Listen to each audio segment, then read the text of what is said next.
नमस्कार। इस देश में मुकदमों की संख्या जो लंबित है वो करीब करीब 6 करोड़ है। अकेले सुप्रीम कोर्ट में नेशनल जुडिशियल ग्रिड डेटा के अनुसार 93,011 अभी एज ऑफ नाउ ये मामले लंबित हैं। जजों की संख्या जितनी निर्धारित है वो ऑलमोस्ट फुल है।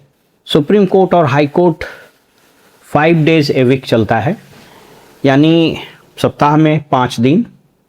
तो आप पूरे साल को जोड़ लीजिए, छुट्टियों को अगर छोड़ दीजिए तो लगभग 250 के आसपास दिन चलना चाहिए। लेकिन उसके बावजूद सुप्रीम कोर्ट ज़्यादा से ज़्यादा 190 से 193 दिन काम करती है। अकेले समर वेकेशन 6 से 7 वीक का छुट्टी रहता है, फिर होली ब्रेक 1 सप्ताह, दिवाली, दशहरा, फिर विंटर का।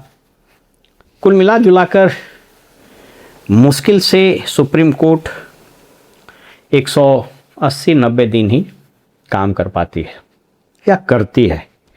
और वैसे में 2 सवाल उठता है। पहला कि क्या जजों को अब 6 डेज ए वीक काम नहीं करना चाहिए? स्वयं सुप्रीम कोर्ट के चीफ जस्टिस कह रहे थे कि हम लोगों को रात दिन काम करना चाहिए, मुकदमे लंबित हैं उनको डिस्पोजल करना चाहिए, वर्क फ्रॉम होम भी करना चाहिए। ये जो वेकेशंस में जजेज जाते हैं तो एक तो है कि वो वेकेशन में यूँ ही चले गए कहीं देश के अंदर ही या कहीं और। ये माननीय मुख्य न्यायाधीश महोदय ये लंदन गए हुए थे।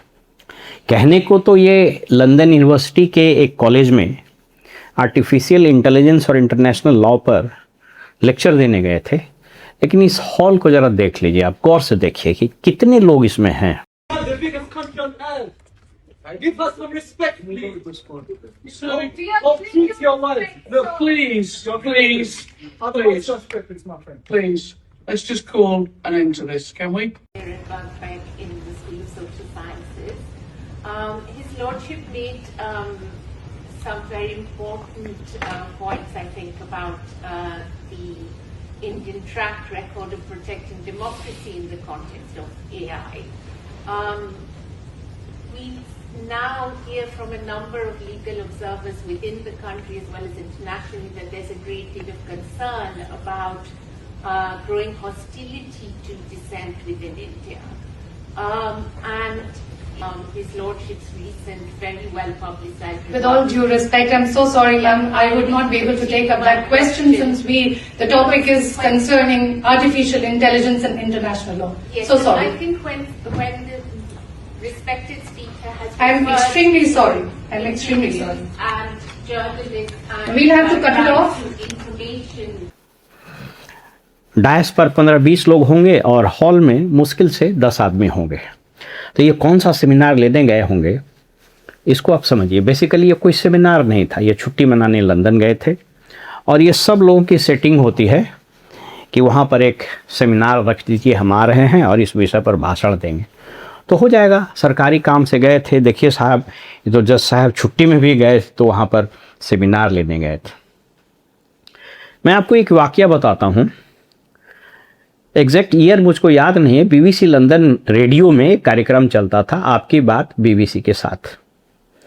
उन दिनों अगर मुझे ठीक से याद हो तो एक जज साहब सुप्रीम कोर्ट के चीफ जस्टिस थे जो रिटायर कर गए थे, उनका नाम लेना उचित नहीं होगा। तो उसका तरीका बीबीसी के साथ बात करने का होता था कि आप ईमेल से उसको दरखास्त भेज दीजिए, विषय जो निर्धारित करता था बीबीसी उसमें आप दिलचस्पी ले लीजिए। तो फिर वो टेलीफोन से कॉन्फ्रेंसिंग करा के रेडियो पर वो लाइव सुनाता था। तो उस कार्यक्रम में अक्सर मैं भाग लेता था। तो मुझको याद है उस दिन मेरी बात टेलीफोन पर उस बीबीसी में, आपकी बात बीबीसी के साथ कार्यक्रम में उस रिटायर्ड चीफ जस्टिस साहब से हुई। मैंने उनसे प्रश्न पूछा कि साहब ये करोड़ों मुकदमे लंबित हैं और आप लोग जो छुट्टी लेते हैं इतना लंबा, तो क्या आपको नहीं लगता है कि ये बंद होना चाहिए? जैसे सरकारी दफ्तरों में काम होता है, इतनी लंबी छुट्टी नहीं मिलती। सरकारी दफ्तर में तो गर्मी की छुट्टी और दिवाली की एक आध दिन दिवाली के, एक आध 2 दिन दशहरा का, विंटर का छुट्टी तो मिलता नहीं है। अधिकांश सरकारी कार्यालय में 6 दिन का काम होता है, और अब तो न्यायालय है। अगर हॉस्पिटल भी कहे कि हम छुट्टी ले लेंगे, पुलिस स्टेशन कहे छुट्टी ले ले, तब क्या हो। तो जज साहब ने जो बात कही वो हम आपको बता देते हैं। जज साहब ने बड़ा अजीब तर्क दिया। उन्होंने कहा कि आपको नहीं पता है, जो छुट्टी में हम लोग जाते हैं ना, तो जो मुकदमे ऑर्डर में आते हैं या कुछ वैसे पेचीदे मुकदमे होते हैं, उसका हम लोग अध्ययन करते हैं। तो बेसिकली ये अध्ययन अवकाश है। अब आप देख लीजिए, जस्टिस सूर्यकांत कौन सा अध्ययन अवकाश में गए थे लंदन। वैसे कॉलेज में भाषण देने गए थे जहाँ इनको कोई सुनने वाला नहीं था। 10-12 बच्चा था, उसमें भी एक सवाल किया, हैकल होकर के बेइज्जत होकर चले आए। The biggest country on earth. Give us some respect, please. Sir, treat your life. No, please, please, please. Let's just call an end to this, can we? हमेशा याद रखिए कि हर चीज़ का एक वक्त होता है। तकनीक यानी टेक्नोलॉजी, इनोवेशंस, वो देश, धर्म, जाति, समाज सभी बंधन को तोड़ देता है। ये टेक्नोलॉजी का ज़माना है। अब अगर इस तरह की चीज़ें हो रही है तो अब इस पर आवाज़ उठना लाजमी है और आवाज़ उठना चाहिए। न्यायालय से अनुरोध है कि इस तरह की नौटंकी अब आप बंद करिए। समय बहुत तेज़ी से बदल रहा है और जिस प्रकार का यंग जनरेशन्स में इंस्टीट्यूशंस, सारे institutions including the supreme court and high courts के खिलाफ आक्रोश है, ये अच्छी बात नहीं है। आप सेंसिबल होइए, इन छुट्टियों के कल्चर को बंद कीजिए, 6 दिन जम के काम कीजिए और मुकदमों का निपटारा कीजिए। गिमिक से बचिए और नेताओं जैसे भाषण न्यायालय में ओरल ऑब्जर्वेशन के नाम पर मत दीजिए, क्योंकि आपने देखा ना कि एक वाक्य आपके मुंह से निकला युवाओं के लिए कॉकरोच, और उसने संपूर्ण देश में जुडिशरी की फजीहत करा दी।